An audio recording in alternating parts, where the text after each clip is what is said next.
John, when you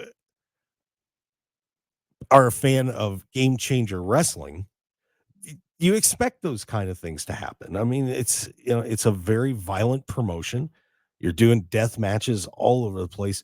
So that's something that in GCW, for people that don't know, that's what they made their name on. And you're drawing a good 1,000+ people to these shows every time they do them. Britt Lauder has been very successful with this promotion, building it up. And so you're not, when you see this kind of stuff happening, you're like, that's whatever, do something tough, man. I mean, what did you think when you started hearing about, and saw what happened at All Out as a GCW fan? The first thing I thought about when I saw AEW's All Out was that of the 20 participants on the card, 15 of them were GCW people in the last 5 years. So I would say that some of that independent influence can very easily carry over into the mainstream pro wrestling market. I'm trying to think of the best way to put this here. Claudio, Pac, Okada, Mercedes Moné, and Hikaru Shida were the only 5 on that All Out card that hadn't had time in GCW.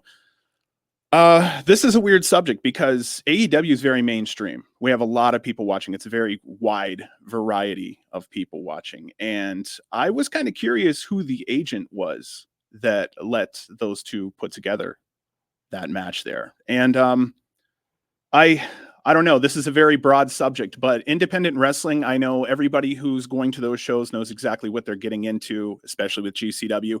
AEW, I felt like some of this may have been a surprise to the fans. And I believe that's what some of this talk had come about from, was that people going, wait a minute, I don't know if I've seen a suffocation spot, and on mainstream TV, if at all, if not in a long time. And this is mostly independent stuff. And I was really surprised that it bled through.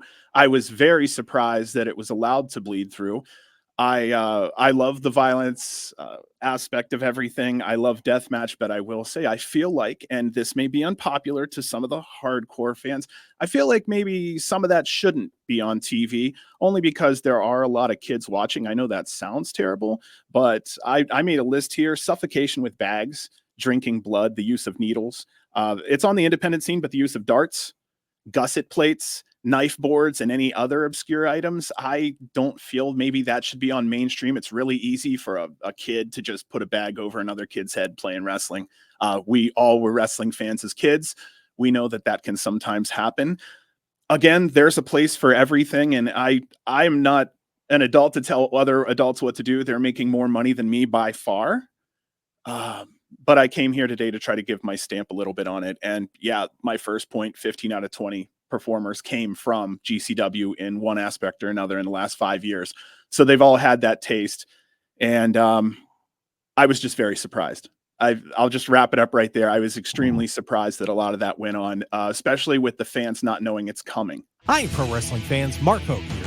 I'd really appreciate it if you would take a moment to join the Mark Hoke Show family, and please click on the subscribe button below.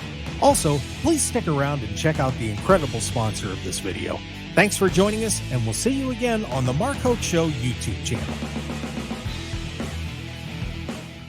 Looking for high-quality custom screen printing in Las Vegas? Look no further than Off-Grid Creations. Need a few custom t-shirts for a local event, band merchandise, or family reunion? We've got you covered. Large order of uniforms for your staff, sports team, or club? We can handle that too. Our experienced team will work closely with you throughout the entire process, from design consultation to final product. Call us at 661-300-1115. That's 661-300-1115, or visit our website at off-gridcreations.com. Get a free consultation today.